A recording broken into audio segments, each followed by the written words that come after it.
Hello students, आज हम पढ़ेंगे क्लास 6 की इंग्लिश बुक कोड बिलीव्स का chapter number 13 naive friends. Naive का मीनिंग होता है नादान और फ्रेंड्स का मतलब होता है दोस्त। आइए चैप्टर को स्टार्ट करते हैं। Let's read this short story that showcases children's innocence and curiosity. तो ये शॉर्ट स्टोरी है, इसमें हम देखेंगे बच्चों का इनोसेंस, उनकी मासूमियत और उनकी क्यूरियोसिटी। क्यूरियोसिटी होता है कोई भी चीज़ को जानने की इच्छा रखने को क्यूरियोसिटी कहते हैं। Little Shyama and Keshav were full of excitement. A bird had laid eggs on a cornice of their house. Shyama और केशव दोनों ही छोटे बच्चे थे, ठीक है, और वो बहुत ज़्यादा एक्साइटेड थे। क्यों एक्साइटेड थे? क्योंकि एक बर्ड ने उनके घर में कॉर्निस में अंडे दिए थे। अब ये कॉर्निस क्या होता है? कॉर्निस होता है छज्जा, ठीक है। जैसे खिड़की के ऊपर छज्जा बना होता है तो वहाँ पर जगह होती है, फ्लैट होता है, तो अक्सर लोगों के घरों में ऐसी जगहों पर बर्ड्स अपने नेस्ट यानी घोंसले बना लेती हैं। तो इनके घर में भी सेम ऐसा ही हुआ था। Both the siblings would watch the bird fly back and forth from its nest. This would arouse Shyama's curiosity. दोनों ही siblings, सिबलिंग का मतलब होता है भाई बहन, दोनों ही भाई बहन यानी कि श्यामा और केशव देखते रहते थे, ऑब्जर्व करते थे कि बर्ड जो थी वो अपने घोंसले में आती थी और फिर घोंसले से उड़ जाती थी, और ये रेगुलर देखते थे। और ये सब इसी वजह से जो श्यामा थी वो बहुत ज़्यादा क्यूरियोसिटी में थी, बहुत ज़्यादा यानी कि जानने की कोशिश करना चाह रही थी कि बर्ड ऐसा क्यों कर रही है। Shyama and Keshav had numerous questions. अब श्यामा और केशव के मन में बहुत सारे सवाल थे। न्यूमरस का मतलब होता है बहुत सारे। How big were the eggs? क्या क्या सवाल थे इनके दिमाग में? सवाल थे कि अंडे कितने बड़े होते हैं। How many eggs had the bird laid? और जो बर्ड है उसने कितने एग्स दिए हैं। एंड मैनी मोर, और इसी तरह के बहुत सारे सवाल थे जो कि उनके मन में चल रहे थे। But the elders, Ma and Babuji, were busy in the humdrum of daily life and had no time to answer these questions. पर उनके घर में जो बड़े थे यानी उनके मम्मी और पापा, वो दोनों ही बिजी रहते थे अपनी डेली लाइफ में। हमड्रम का मतलब होता है रूटीन में, ठीक है। और इसी वजह से वो उनके पास इतना समय नहीं होता था कि इन बच्चों का इनके क्वेश्चंस का जवाब दे पाए। But do not mistake them to be uncaring parents. पर इसका मतलब ये नहीं था कि श्यामा और केशव के मम्मी पापा अनकेयरिंग पेरेंट्स यानी कि उनको अपने बच्चों की परवाह नहीं थी, ऐसा कुछ भी नहीं था, ठीक है। Far from it, they were caring and loving towards their children but just did not have time for these childish things.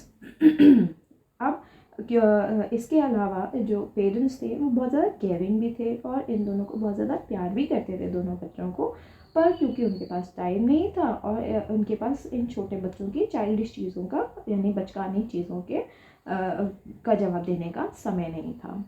Keshav and Shyama's questions fell upon Keshav to answer. अब केशव और श्यामा के जो क्वेश्चंस थे वो पूरे पूरे केशव पे आ जाते थे आंसर देने के लिए, क्योंकि केशव उम्र में बड़ा था इसलिए। Though not much older than Shyama, Keshav had to now answer a few if not all of her questions. अभी केशव क्योंकि उम्र में बड़ा था, श्यामा से ज़्यादा बड़ा नहीं था पर 1-2 साल बड़ा रहा होगा केशव, है ना। तो अब क्योंकि वो बड़ा था तो क्योंकि मम्मी पापा क्वेश्चंस के आंसर भी नहीं देते थे तो अब पूरी रिस्पॉन्सिबिलिटी केशव पे थी कि वही इन क्वेश्चंस का जवाब दे। तो वो सारे तो नहीं पर कुछ क्वेश्चंस का उसके जवाब दे दिया करता था। भैया, will the birds fly away as soon as they hatch out of the eggs? अब यहाँ पर श्यामा अपने भैया केशव से पूछती है कि भैया क्या जो बर्ड्स हैं वो जैसे ही अंडे फूटेंगे वो वैसे क्या उड़ जाएंगे वहाँ से, यानी कि उनके छज्जे से क्या उड़ के चले जाएंगे? हैच का मतलब होता है फूटना। No silly, first they have to grow wings. How will they fly without wings? Replied Keshav seriously. तो ये जो श्यामा ने सवाल पूछा था कि अंडे फूटते क्या जो बच्चे होंगे वो उड़ जाएंगे, तो उसका जवाब केशव ने दिया था कि नहीं। सिली का मतलब होता है बेवकूफ़, नहीं ऐसा नहीं होता है। जब तक वो तब तक नहीं उड़ते हैं जब तक कि उनके विंग्स ना आ जाएं, ठीक है। और वो कैसे उड़ पाएंगे अगर उनके विंग्स नहीं होंगे? तो ये सारे जवाब केशव जो है बड़े सीरियसली तरीके से देता है। श्यामा आस्क्ड, भैया, what would the poor bird feed her little one? Now this was a bit tricky for Keshav to answer, but it started a chain of thoughts in their little minds. अब श्यामा ने पूछा, भैया ये जो bird है बेचारी, ये अपने बच्चों को क्या खिलाएगी? लिटिल वन का मतलब हो गया जो छोटे, जो बर्ड के अंडे जब हैच करेंगे उससे तो बर्ड के बच्चे होंगे जिनको हम चिक बोलते हैं, जब वो निकलेंगे तो बर्ड अपने प्यारे मतलब बेचारे बच्चों को क्या खिलाएगी?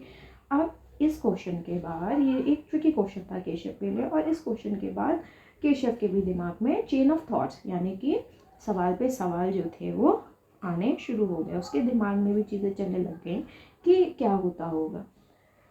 Where would the little bird find grains to feed so many so many baby birds? Would the baby birds starve? तो पूछती है कि अब ये जो बर्ड है, जो ये जो बर्ड है, ये अपने बच्चों को खिलाने के लिए छोटे छोटे लिटिल ग्रेन्स का मतलब होता है अनाज, ठीक है। तो ये अनाज कहाँ से लाती होगी अपने बेबी बर्ड्स को खिलाने के लिए? और इतने सारे बेबी बर्ड्स हैं तो क्या ये ऐसा नहीं होता होगा कि ये भूखे रह जाते होंगे? स्टार्व का मतलब होता है भूखे रह जाना, ठीक है। तो इतने सारे बेबी बर्ड्स हैं, बर्ड भी छोटी सी है, वो अनाज कहाँ से लाती होगी? और क्या इनके बच्चे स्टार्व करते होंगे यानी भूखे रह जाते होंगे? A few days went by and the birds increased their flights to the cornice and one could hear their shrill chirpings loud and clear. कुछ दिन बीत जाते हैं और अब बर्ड्स का आना जाना यानी फ्लाइट का मतलब हो गया उड़ान, यानी आना जाना कॉर्निस पे बहुत ज़्यादा फ्रीक्वेंट हो जाता है और किसी को भी बर्ड्स के चिर्पिंग करने की लाउड एंड क्लियर वॉइस सुनाई देनी शुरू हो जाती है। This time around the curiosity of the two children about what was happening up there was at its zenith। तो अब क्योंकि अब बर्ड्स बहुत ज़्यादा आना जाना शुरू कर दिया था, बर्ड्स ने उनकी चर्पिंग की आवाज़ बहुत ज़्यादा लाउड थी, सुनाई देती थी, और दोनों ही बच्चों के दिमाग में और ज़्यादा क्यूरियोसिटी आनी शुरू हो गई कि वहाँ क्या हो रहा होगा। जेनिथ का मतलब होता है एट इट्स पीक पॉइंट, मतलब हाईएस्ट पॉइंट पे, यानी बिल्कुल उनका अब दिमाग जो था वो जेनिथ पे था। जेनिथ होता है आसमान का सबसे ऊपर वाला हिस्से को हम जेनिथ बोलते हैं एक्चुअली में, ठीक है। तो जेनिथ तक थी यानी हाईएस्ट पॉइंट पे थी उनकी क्यूरियोसिटी।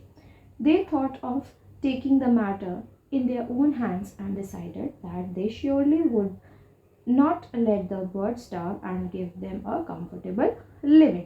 अब उनके दिमाग में ये जो मैटर था और जो उनके दिमाग में जो क्वेश्चन चल रहे थे, अब उन्होंने इस मुद्दे को अपने हाथों में लिया और उन्होंने डिसाइड किया कि ये दोनों ही बर्ड्स का पूरा ध्यान रखेंगे, उन्हें भूखा नहीं रहने देंगे और उनको एक कंफर्टेबल लाइफ देंगे। Shyama suggested that they should scatter some grains of rice just below the cornice for the birds to feed on easily। Shyama ने अपने भाई को सजेस्ट किया, उसको सुझाव दिया कि हम कुछ राइस के जो तिनके होते हैं उनको हम स्कैटर कर देंगे यानी बिखेर देंगे। स्कैटर का मीनिंग होता है बिखेर देंगे, ठीक है, और कॉर्निस के नीचे, जिससे कि बर्ड आसानी से उस अनाज के दाने को ले जाएगी। यानी इससे क्या होगा, जो श्यामा थी वो बर्ड्स के बारे में सोच रही थी और उसको ये लग रहा था कि उसको ज़्यादा कहीं दूर ट्रैवल ना करना पड़े अनाज ढूंढने के लिए, और इसीलिए वो हेल्पफुल अपना नेचर शो कर रही थी, ठीक है।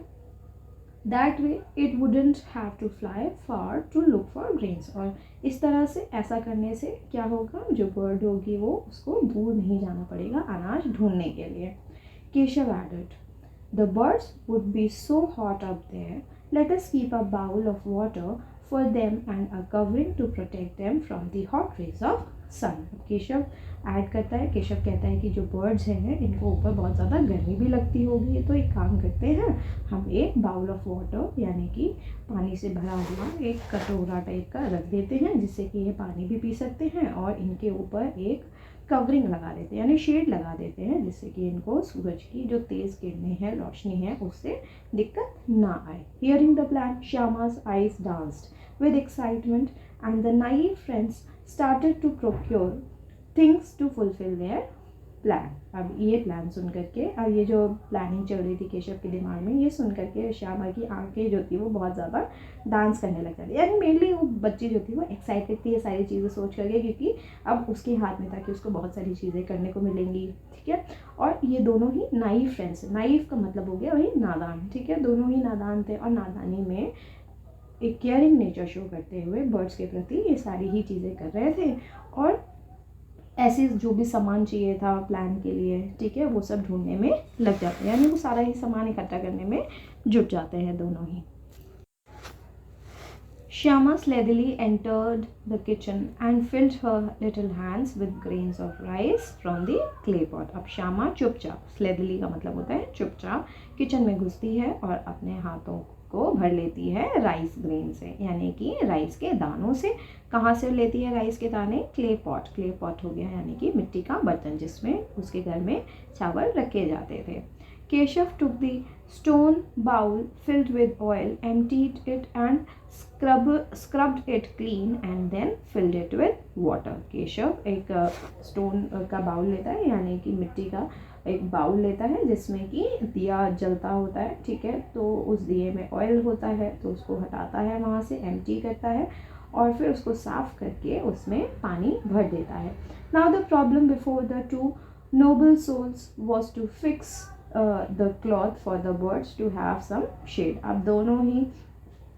दोनों ही बच्चों ने क्या किया था, मेजर प्रॉब्लम्स को तो सॉल्व कर लिया था। अब दोनों ही नोबल यानी कि बहुत ज़्यादा इसको बोलते हैं साफ दिल के लोग जो होते हैं, नोबल सोल्स बोलते हैं उनको, ठीक है। दोनों के दिमाग में क्या चल रहा था कि कैसे कपड़ा फिक्स करें कि जो बर्ड्स हैं इनके ऊपर छाया आ जाए।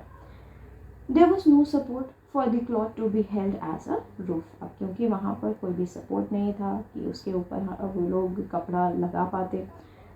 After much deliberation, Keshav instructed his younger sibling to get the garbage bin without letting their mother know about it. बहुत ज़्यादा प्रयास करने के बाद, ठीक है, केशव क्या करता है, केशव अपनी छोटी बहन को बोलता है कि जाओ किचन से गार्बेज बिन यानी डस्टबिन कूड़ादान उठा लाओ, ठीक है, जिससे माँ को ना पता चले, ऐसे लेकर के आना। Little Shyama wondered how the bin with a gaping hole at the center would provide shade to the birds. जो श्यामा थी वो सोचती है, वंडर का मतलब होता है सोचना, तो श्यामा सोचती है कि कैसे एक जो बिन है, डस्टबिन है, जिसके बीच में होल है, छेद है, ठीक है, वो कैसे एक बर्ड्स को शेड प्रोवाइड करेगा। But then she had to listen to भैया, पर क्या कर सकते हैं, उसको तो अपने भाई की बात माननी थी कि वो जो भी भैया उसका कह रहा था उसको बात सुननी थी, वो इसलिए चली जाती है। The bin arrived in no time and old newspapers were stuffed inside to block the hole. कुछ ही देर में जो बिन होता है यानी जो कूड़ादान होता है वो आ जाता है और जो छेद होता है उसके बीच में पुराने न्यूज़पेपर्स को स्टफ़ कर दिया जाता है, भर दिया जाता है, जिससे कि जो होल है वो ख़त्म हो जाए। Then Keshav carefully placed it against the branches of the nearby tree such that the shade of the bin now blocked out the sun rays. अब केशव बड़े ही ध्यान से वो जो डस्टबिन था जिसमें उसने कागज़ भर दिया था उसको पेड़ की ब्रांचेस में टांग देता है, जिससे कि जो सूरज की जो किरणें हैं वो उन बर्ड्स के ऊपर ना पड़ी। Keshav felt proud of this feat while his younger sister looked admiringly at him. अब केशव जो था वो बहुत ज़्यादा, उसने जो काम किया था उसको लेकर के बहुत ज़्यादा प्राउड फील कर रहा था खुद के ऊपर कि उसने छोटे बर्ड्स की हेल्प करी है, उनके एग्स की मदद करी है। और जो की छोटी बहन थी वो अपने भाई को बहुत एडमायर कर रही थी, उसको देखे जा रही थी। इट वॉज समर सो माँ put both the children to bed for their afternoon siesta and then went to take a nap herself. अब क्योंकि गर्मियों का समय था तो माँ जो थी दोनों ही बच्चों को दोपहर में, आफ्टरनून में आराम करने के लिए भेज दिया करती थी, लिटा दिया करती थी और उसके बाद खुद भी नैप लेने चली जाती थी। नैप का मतलब होता है नींद लेने, ठीक है। But sleep was the last thing on the children's mind. पर दोनों ही बच्चों के माइंड में सोने का ख्याल तो सबसे आखिरी का था, यानी वो इतने ज़्यादा क्यूरियस थे, जो भी वो चीज़ें कर रहे थे उन सारी चीज़ों को सोच करके उनको नींद ही नहीं आती थी। They waited with their eyes shut tight to hear the rhythmic soft snores to know that माँ was asleep. दोनों ही बच्चे आँख बंद करके इंतज़ार करते रहते हैं। कब तक इंतज़ार करते हैं? जब तक कि उनको रिदमिक सॉफ्ट स्नोर्स सुनाई देने लग जाए, यानी कि स्नोरिंग का मतलब होता है खर्राटे। तो वो तब तक इंतज़ार करते हैं जब तक उनकी माँ जो है वो खर्राटे नहीं लेने लगते हैं एक रिदम से, ठीक है। Then they quietly got out of the bed और फिर वो चुपचाप दोनों ही बेड से उठ जाते हैं। सून enough operation save the eggs was underway, और थोड़ी ही देर में ऑपरेशन सेव द एग यानी कि अंडे को बचाने वाला जो ऑपरेशन था उनका वो दोबारा से स्टार्ट हो जाता है। Keshav got a stool to reach the cornice but couldn't reach it. अब केशव जो था एक पटरा लेकर के आता है कॉर्निस तक पहुंचने के लिए, पर फिर भी वो नहीं पहुंच पाता है। So another bedding stool was precisely placed under the first one. तो उसके बाद क्या होता है, जब वो पहुंच नहीं पाता है वो दोबारा से एक दूसरा नहाने वाला स्टूल लेकर के आता है। देखिए स्टूल्स है, ठीक है, तो उनको लेकर के आता है और उसको दूसरे स्टूल के ऊपर रख देता है। The stool was not balanced and the uneven legs made it quite wobbly. अब क्योंकि जो स्टूल थे वो बैलेंस्ड नहीं थे, ठीक है, क्योंकि उनके अनइवन लेग थे। अनइवन लेग का मतलब हो गया जो पैर होते हैं पटरों के, उनके जो पैर थे वो अनइवन थे, यानी बराबर नहीं थे, जिसकी वजह से वो वॉबली था। वॉबली का मतलब होता है शेक कर रहा था। Keshav urged Shyama to hold the stool firmly. अब केशव श्यामा से बोलता है कि तुम जो स्टूल है उसको फर्मली पकड़ो, यानी बहुत प्यार से पकड़ो उसको। Shyama was not concern because her focus was on the two birds in the nest. अब जो श्यामा थी वो केशव की बातों पर इतना ज़्यादा ध्यान नहीं दे रही थी, क्योंकि उसका पूरा ध्यान कहाँ पर था, जो बर्ड्स थी उनके घोंसले पर था। As Keshav's hand reached the nest, the two birds fluttered their wings and flew away. अब जैसे ही केशव का हाथ नेस्ट पर पड़ता है, देखिए केशव नेस्ट तक पहुंच चुका था, ठीक है, तो केशव का हाथ जैसे ही घोंसले पर पड़ता है दोनों ही चिड़िया उड़ करके वहाँ से चली जाती हैं। Keshav saw 3 eggs lying on a few scattered twigs. अब केशव देखता है कि वहाँ पर 3 अंडे पड़े हुए हैं। किसके ऊपर पड़े हुए हैं? Scattered twigs. ट्विग्स होती हैं छोटे छोटे लकड़ी के टुकड़े, उनको हम बोलते हैं ट्विग्स। तो अंडे जो होते हैं छोटे छोटे ट्विग्स के ऊपर पड़े होते हैं। The nest was not at all like the one he had seen on trees. अब ये जो नेस्ट था, जो घोंसला था, ये वैसा नहीं था जैसा कि उसने बाकी घोंसलों को देखा हुआ था। श्यामा आस्क्ड, भैया can you see any chicks? There are 3 eggs that are yet to hatch. तो श्यामा पूछती है, भैया क्या आप चिक्स देख पा रहे हैं? चिक्स होते हैं बर्ड के बच्चे, तो क्या आप एक भी चिक्स देख पा रहे हैं? तो केशव उसका जवाब देता है। केशव कहता है यहाँ पर 3 अंडे हैं जो कि अब हैच होने वाले हैं। Shyama jumped with joy and pleaded with Keshav to let her see the eggs too. अब श्यामा जो थी वो खुशी के मारे कूदना शुरू हो जाती है और अपने भाई से कहती है कि प्लीज़ उसे भी अंडे देखने दो, ठीक है। Keshav agreed to let her see them only if she got some rags so that he could cushion the eggs as they were just lying on some pieces of twigs and straw. अब केशव कहता है ठीक है मैं तुम्हें देखने दूंगा, पर तुम क्या करो, तुम मेरे लिए रैग ले आओ। रैग का मतलब होता है तो कपड़ों के जो पीसेस होते हैं, पुराने कपड़ों के फटे हुए जो पीसेस होते हैं, वैसा कुछ लेकर के आओ जिससे कि मैं अंडों को कुशन के ऊपर रख दूँ। कुशन का मतलब हो गया कैसा, सॉफ्ट, मतलब एक कपड़े की परत के ऊपर रख देता वो, ठीक है। उसके दिमाग में यही चल रहा था, क्योंकि वो जो अंडे थे वो कुछ ट्विग्स और स्ट्रॉ में पड़े हुए थे। ट्विग्स मतलब वही जो पेड़ की टहनी के छोटे छोटे टुकड़े, और स्ट्रॉ का मतलब हो गया घास फूस, ठीक है, सूखी हुई घास को स्ट्रॉ बोलते हैं। Shyama went and brought a piece of cloth torn from an old sari. अब श्यामा जाती है और एक टुकड़ा तोड़ के ले आती है पुरानी साड़ी में से। Keshav gently folded it a few times to make it like a cushion and placed it under the eggs. अब केशव जो है तुरंत ही वो जो साड़ी का जो कपड़ा होता है, जो श्यामा लाई होती है, उसको फोल्ड करना शुरू कर देता है और उसको कुशन की शेप में बनाना शुरू कर देता है और अंडों के नीचे रख देता है। श्यामा अगेन आज Keshav to let her see the eggs. अब श्यामा फिर से वो बोलती है अपने भाई को, केशव को, कि प्लीज़ उसे भी ये अंडे जो है देखने दे वो। This time he instructed her to go and fetch water and some grains, which she promptly did. और इस बार केशव क्या कहता है? केशव कहता है कि पहले जाओ और पानी लेकर के आओ और कुछ ग्रेन्स लेकर के आओ, अनाज लेकर के आओ। Keshav carefully place both the items on the basket and client down. अब केशव जो है वो बास्केट में जो सामान होता है, पानी और अनाज, उसको रख देता है और वहाँ से नीचे उतर जाता है। Shyama pleaded again but Keshav refused, saying, "You will fall down and Ma will beat me up." Shyama जो होती है फिर से प्लीड करती है, यानी अपने भाई से फिर से प्रे करती है कि प्लीज़ मुझे भी देखने दो, पर इस बार केशव जो है मना कर देता है। रिफ्यूज़ का मतलब होता है मना करना, ठीक है। और वो मना करते हुए कहता है कि नहीं, तुम गिर जाओगी और माँ जो है वो मुझे ही डांटेंगी कि तुम गिर रहे हैं। And what's the use of you seeing them anyway, the eggs are comfortable. Keshav कहता है और वैसे भी क्या मतलब है उन अंडों को देखने का, वैसे भी अंडे जो है वो बहुत ज़्यादा कंफर्टेबली रखे हुए हैं। Once the chick hatch you will see them, we will see them together, little Shyama was tearful. और फिर वो जो केशव है वो कहता है कि एक बार अंडे हैच हो जाने दो, ठीक है, अंडे फूट जाने दो, जब उनमें से चिक बाहर आ जाएंगे, यानी बर्ड के बच्चे जब बाहर आ जाएंगे तो हम उनको एक साथ देखेंगे। और ये बात सुन करके जो श्यामा होती है वो रोना शुरू कर देती है।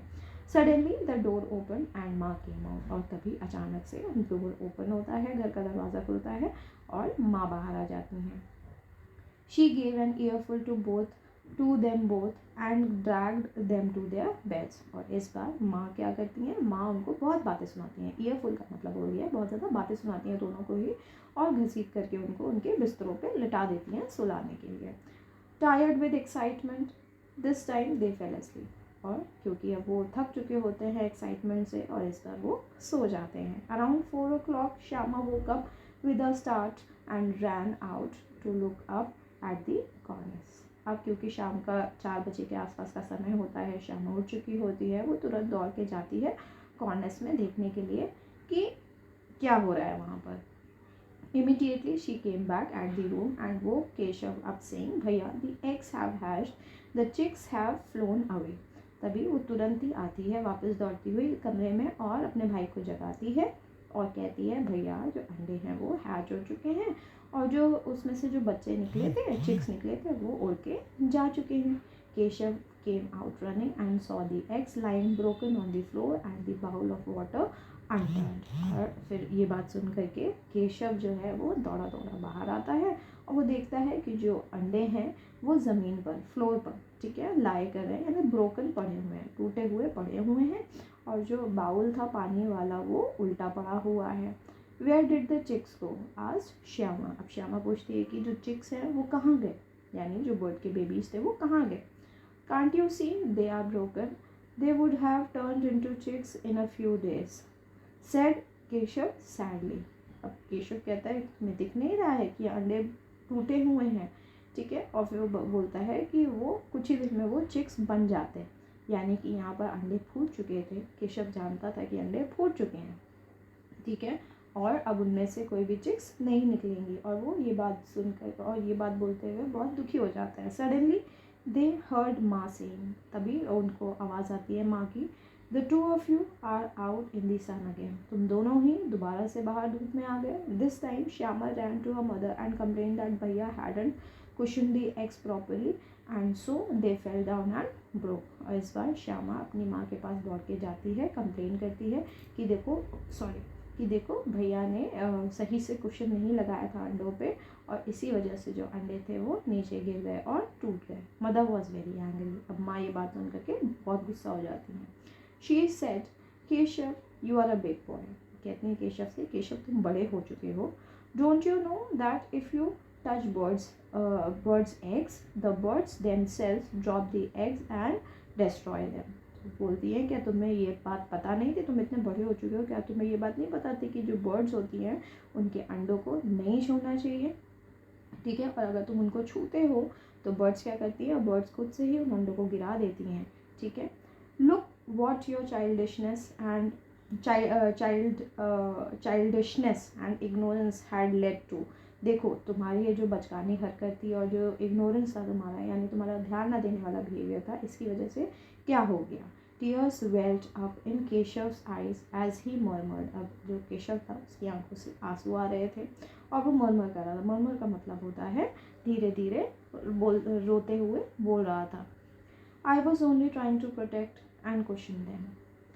For many days thereafter Keshav felt guilty. As for the two birds, well they were never seen there again। अब केशव रोते हुए कहता है कि मैं तो सिर्फ उन चिड़ियाओं की मदद कर रहा था और उनको कुशन प्रोवाइड कर रहा था, ठीक है। और उसके बाद होता क्या है, कुछ दिनों बाद केशव को गिल्टी फील होता है। क्यों गिल्टी फील होता है, क्योंकि उसकी वजह से जो अंडे थे वो टूट चुके थे, फूट चुके थे, क्योंकि उसको ये बात शायद नहीं पता थी कि बर्ड्स के अंडों को छेड़ना नहीं चाहिए। और रही बात उन 2 बर्ड्स की, तो वो बर्ड्स कभी वहाँ पर दोबारा से दिखाई ही नहीं दिए। ट्रांसलेटेड एंड एडॉप्टेड फ्रॉम प्रेमचंद्स नादान दोस्त। तो ये जो चैप्टर है इसको ट्रांसलेट किया है प्रेमचंद की, फेमस राइटर प्रेमचंद की बुक नादान दोस्त में से। नाइफ का मतलब होता है नादान। ठीक है, तो स्टूडेंट्स ये चैप्टर का एंड था। आई होप आप सभी को अपनी एक्सप्लेनेशन अच्छे से समझ में आ गई होगी। अब हम इस चैप्टर के क्वेश्चन आंसर्स पर चलते हैं। राइट ट्रू और फॉल्स फॉर दीज स्टेटमेंट्स। अब क्योंकि आप लोग इस चैप्टर को अच्छे से पढ़ चुके हैं, समझ चुके हैं, तो आप लोग भी साथ साथ इस चैप्टर के आंसर्स को बताते चलेंगे। Both the siblings would watch the birds fly back and fourth. दोनों ही बच्चे बर्ड्स को फ्लाई बैक एंड फोर्थ करते हुए देखते थे, तो हाँ, इसका आंसर ट्रू होगा। माँ एंड बाबूजी आंसर्ड ऑल ऑफ श्यामास क्वेश्चन। तो माँ और बाबूजी दोनों ही क्या श्यामा के क्वेश्चंस का आंसर देते थे? तो फॉल्स होगा। क्यों नहीं देते थे? क्योंकि वो अपने डे टू डे रूटीन में बहुत ज़्यादा बिजी रहते थे। Keshav suggested that they should leave some fruits for the birds. तो केशव ने सजेस्ट किया था कि वो बर्ड्स के लिए कुछ फ्रूट्स रख दें वहाँ पर। नहीं, ऐसा नहीं था। उसने सजेस्ट किया था कि वो वहाँ पर पानी और कुछ अनाज रख दें। Keshav placed the garbage bin to help provide some shade to the birds. तो केशव ने गार्बेज बिन रखा था उन बर्ड्स के लिए शेड लगाने के लिए, यानी उनकी प्रोटेक्शन के लिए फ्रॉम दी सन हीट। तो यस, ये बात सही थी। There were 3 eggs in the nest. तो नेस्ट में 3 अंडे थे। हाँ, नेस्ट में 3 अंडे रखे हुए थे। अब now coming to answer these questions. What questions did Shyama have? Who answered her questions? तो श्यामा के दिमाग में क्या क्या क्वेश्चंस थे और उन क्वेश्चंस का जवाब किसने दिया था? Shyama had questions about the size and number of the eggs and what the mother bird would feed the babies. Keshav answered. Shyama के क्वेश्चंस थे कि अंडे का साइज़ क्या है, कितने अंडे हैं, और जो बर्ड है वो अपने बेबीज़ को क्या फीड करेगी, यानी क्या खिलाएगी।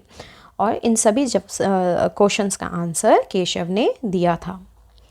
नेक्स्ट क्वेश्चन पर चलते हैं। Why did the children think of taking the matter in their own hands? What did they do then? अब ये जो बच्चे थे, इन्होंने क्यों अपने हाथों में पूरा मैटर ले लिया था कि वो क्या करेंगे उन बर्ड्स और उन अंडों के साथ, और उन्होंने उसके बाद उन्होंने क्या किया था? The children thought of taking matter into their own hands because the adults did not have time to answer these questions. They decided to provide grains, water and shade for the birds and their eggs. अब जो बच्चे थे, इन्होंने ये जो matter था पूरा birds को सेव करने वाला, ठीक है, इनको अपने हाथों में इसलिए लिया था क्योंकि जो बड़े थे घर के, उनके पास समय नहीं था उनके क्वेश्चंस का जवाब देने का, ठीक है। और इसीलिए उन लोगों ने डिसाइड किया कि वो उन बर्ड्स को प्रोवाइड करेंगे अनाज, पानी और शेड, ठीक है। अंडों को भी शेड्स प्रोवाइड करेंगे और बर्ड्स को भी शेड प्रोवाइड करेंगे। Now coming to next question. List all the things the children did to protect and make the birds and their egg comfortable. तो वो सारी ही चीज़ें इसमें बतानी है, लिस्ट में देनी है कि बच्चों ने क्या क्या किया था उन बर्ड्स को और उनके अंडों को कंफर्टेबल करने के लिए। The children scattered grains of rice, placed a bowl of water and created shade using the garbage bin with newspaper to protect the birds and their eggs. बच्चों ने अनाज स्कैटर कर दिया था, फैला दिया था बर्ड्स के लिए। इसके अलावा पानी भर के रखा था, शेड प्रोवाइड करी थी, ठीक है, जिससे कि जो बर्ड्स थे वो कंफर्टेबल रह सकें। What did Keshav see when he climbed on the stool? What did he do after that? Keshav ने क्या देखा था जब वो स्टूल के ऊपर चढ़ा था, उसके बाद उसने क्या किया था? When Keshav climbed on the stool, he saw 3 eggs lying on scattered twigs.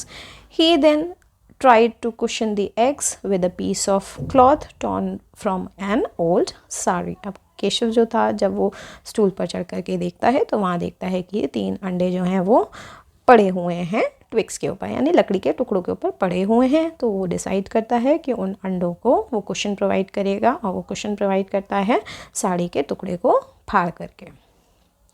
Why did Keshav not let Shyama see the eggs for herself? Keshav Shyama को क्यों नहीं देखने देता है अंडे खुद से? Keshav did not let Shyama see the eggs for fear that she might fall and he would get in trouble with her mother. जो केशव है वो श्यामा को अंडे इसलिए नहीं देखने देता है क्योंकि उसको लगता है कि वो गिर जाएगी और उसकी वजह से उसकी मदर जो है उसको ट्रबल करेंगी, यानी कि उसको गुस्सा करेंगी, वो ट्रबल में आ जाएगा। वाई वॉज माँ एंग्री विद केशव? अब माँ जो थी वो क्यों केशव से एंग्री थी? माँ was angry with Keshav for touching the eggs as he should have known not to disturb a bird's nest. माँ एंग्री थी केशव से कि उसने क्यों अंडों को छुआ, क्यों नेस्ट को छुआ, क्योंकि ऐसा करना सही नहीं होता है, उसे पता होना चाहिए कि बर्ड्स के नेस्ट को नहीं छेड़ना चाहिए। Now coming to reference to context. Keshav and Shyama's question fell upon Keshav to answer. अब केशव और श्यामा के जो क्वेश्चंस होते थे वो केशव को ही जवाब देने पड़ते थे उसके। What were the children's questions related to? जो बच्चों के क्वेश्चन थे वो किस चीज़ को लेकर के थे? The children's questions were related to the birds' eggs. जो बच्चों के क्वेश्चन थे वो बर्ड के अंडों को लेकर के क्वेश्चंस थे। Was Keshav able to answer Shyama's question? क्या केशव जो था वो श्यामा के क्वेश्चंस का आंसर दे पाया था? Keshav try to answer Shyama's question, तो केशव ने ट्राई किया था कि श्यामा के क्वेश्चंस का आंसर वो दे पाए।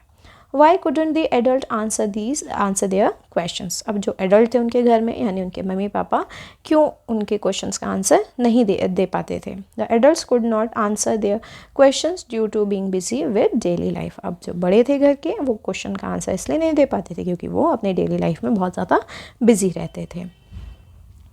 What other questions came to children's mind? तो बच्चों के मन में और दूसरे सवाल और क्या क्या आए थे? The children wondered where the little bird would find grains to feed the baby birds. तो जो बच्चे थे उनके मन में यही सवाल था कि ये जो बेबी बर्ड है ये अनाज कहाँ से ढूंढ के लाती है अपने बेबी बर्ड्स को खिलाने के लिए।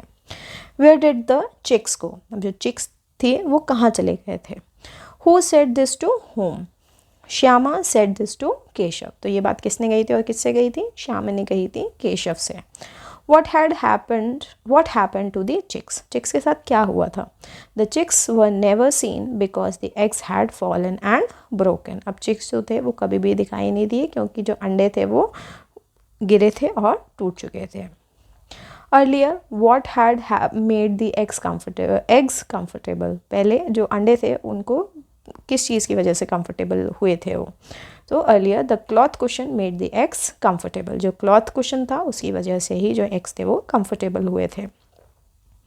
Who came looking for the speaker and the listener? तो जो स्पीकर है और जो लिसनर है यानी कि श्यामा और केशव उनको देखने के लिए कौन आया था? तो माँ came looking for Shyama and Keshav.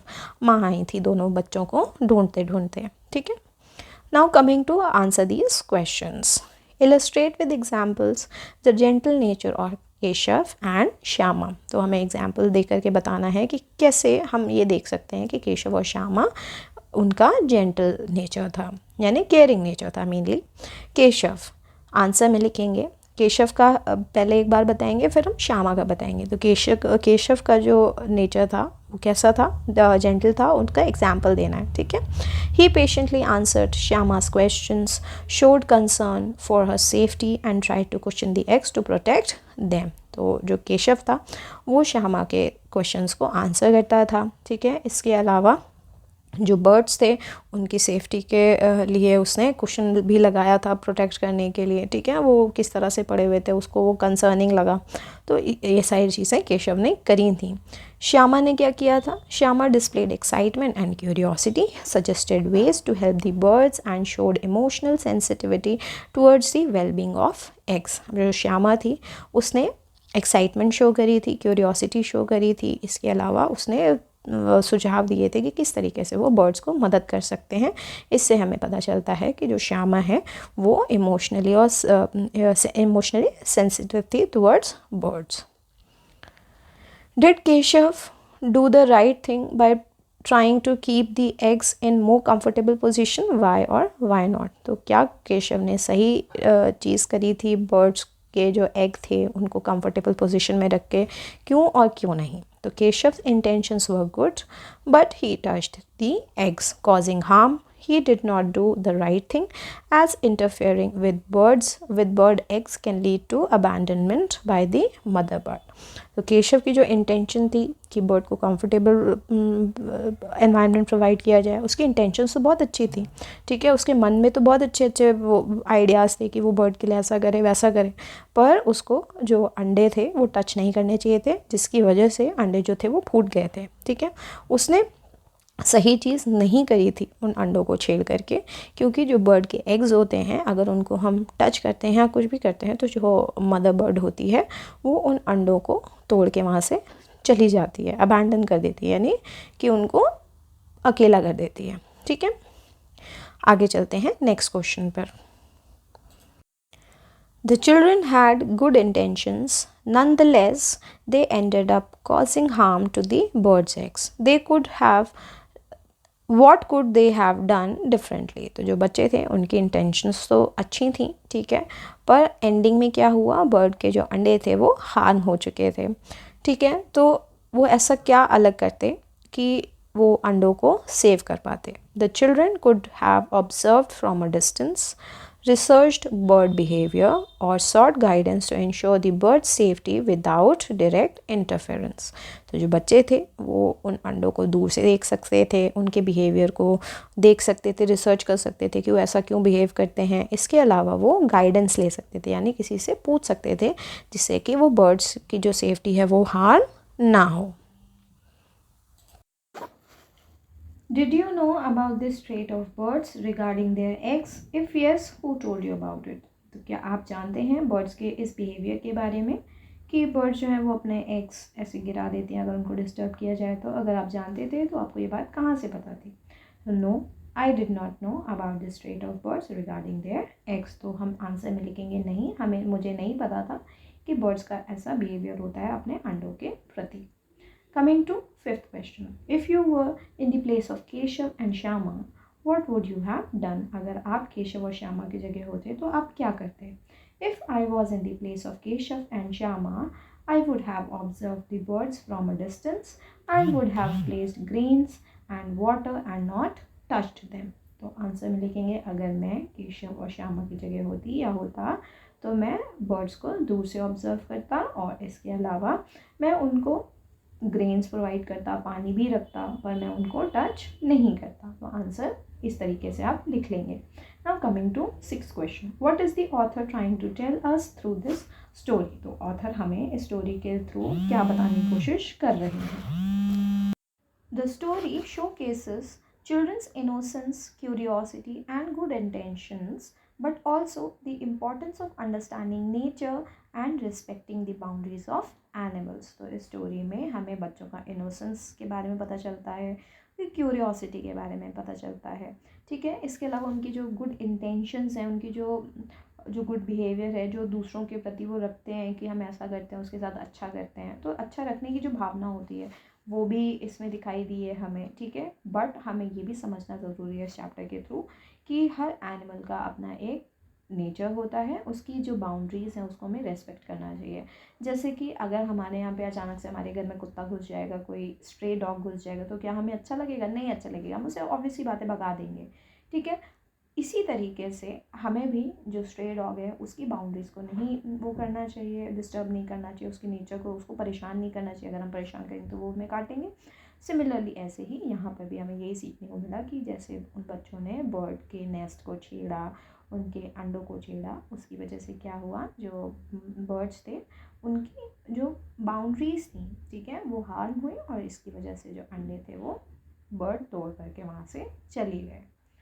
आइए नेक्स्ट क्वेश्चन पर चलते हैं। नेक्स्ट और हमारा इस चैप्टर का last question, why is the story titled naive friends? तो ये जो स्टोरी है इसका टाइटल नाइव फ्रेंड्स क्यों है?